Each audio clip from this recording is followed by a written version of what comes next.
মোহাম্মদ সেলিম গরুর মাংস খাননি, কিন্তু যেটা ইম্পর্টেন্ট সেটা হচ্ছে সজলদার পার্টি বিজেপি গরুর মাংস বিক্রি করা কোম্পানি আল্লানা ইন্ডাস্ট্রিজের কাছ থেকে 550 কোটি টাকা ইলেকট্রাল বন্ড খেয়েছে। সজলদার নামে বড়নগরে যে বিজেপির পতাকাগুলো লাগানো হয়েছিল গরুর মাংস, গরুর রক্ত, গরুর হাড় বিক্রি করা টাকায় সজলদা বিধানসভা ভোটে লড়ে এমএলএ হয়েছে। কালী চুরি, গরু চুরি, চাকরি চুরি, সব চুরি হয়েছে। বিজেপি আসার পরে নতুন চুরি যোগ হয়েছে, মন্দিরের প্রণামী বাক্স চুরি। ববিএমকে নিয়ে এদের এত বক্তব্য, ধর্ম ইত্যাদি, আমরা নাকি ধর্মের অপমান করি, হ্যান করি, ত্যান করি। কোনোদিন শুনেছেন বামফ্রন্ট সরকারের আমলে কোনো সিপিএম এর এমএলএ, কোনো সিপিএম এর এমএলএ বর, বউ, নাতি, নাতনি কেউ মন্দিরের পুরোহিতকে, সেবায়তকে ফোন করে বলেছে যে প্রণামীর বাক্সটা রোজ সন্ধ্যাবেলা আমার বাড়িতে এসে জমা দিতে হবে? বলেছে কে? বিজেপির লোকেরা বলেছে। ধর্মের নামে মন্দির বানানোর নাম করে রাম মন্দির বানিয়ে রাম মন্দিরের ফান্ড চুরি করে, পানিহাটিতে মন্দির বানিয়ে পানিহাটির মন্দিরের ফান্ড চুরি করে।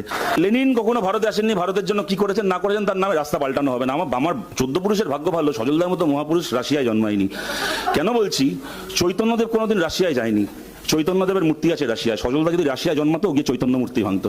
আমার বাবার ভাগ্য ভালো, ও লন্ডনে জন্মায়নি, ইংল্যান্ডে জন্মায়নি। ব্রিস্টলের রাজা রামমোহন রায়ের মূর্তি রয়েছে, যদিও ইউকেতে জন্মাতো, ব্রিস্টলের রাজা রামমোহন রায়ের মূর্তি ভাঙতো। আমরা ভারতীয় হিসেবে আমার গর্ব, এই পৃথিবীতে কোন রাষ্ট্রনেতার নামে পৃথিবীর সবচেয়ে বেশি দেশের রাস্তার নাম আছে আপনারা অনেকে জানেন, তার নাম হচ্ছে মহাত্মা গান্ধী।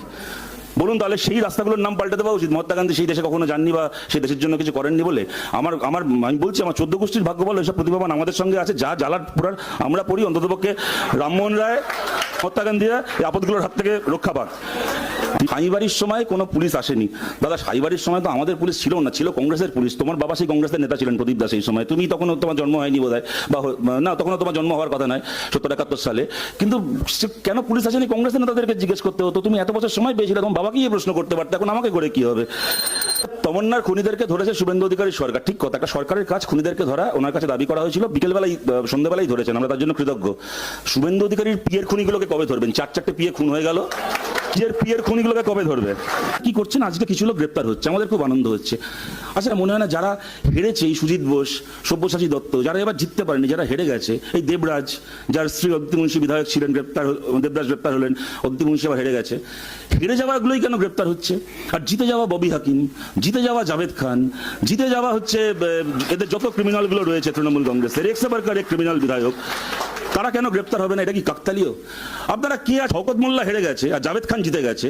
শওকত মোল্লা জেলে আর জাভেদ খান এখন ভালো তৃণমূল। যদি রেজাল্টটা ঠিক উল্টো হতো, যদি শওকত জিততো, যদি জাভেদ খান হারতো, আপনারা জানেন না আজকে জাভেদ খান জেলে থাকতো আর শওকত মোল্লা এখন ভালো তৃণমূল হয়ে ঋতব্রত ব্যানার্জির সঙ্গে বিধানসভায় থাকতো? আপনারা জানেন না? বলতে ভোটের পরে অনেক লোক যারা দুপুর 12টার পরে তৃণমূল থেকে বিজেপি হচ্ছে, তোমাদেরকে আমি নেবো না, খুব ভালো কথা। তারপরে দেখলাম এই সজলদাই কেক কাটছে, সেখানে মুনিশ মুখার্জি, রাজারহাট গোপালপুর পুরসভা তৃণমূলের এখনো অব্দি কাউন্সিলর, সে দেখি দাঁড়িয়ে দাঁড়িয়ে হাততালি দিচ্ছে, আমার দাদা জন্মদিন কেক কাটছে, কি সুন্দর বলে।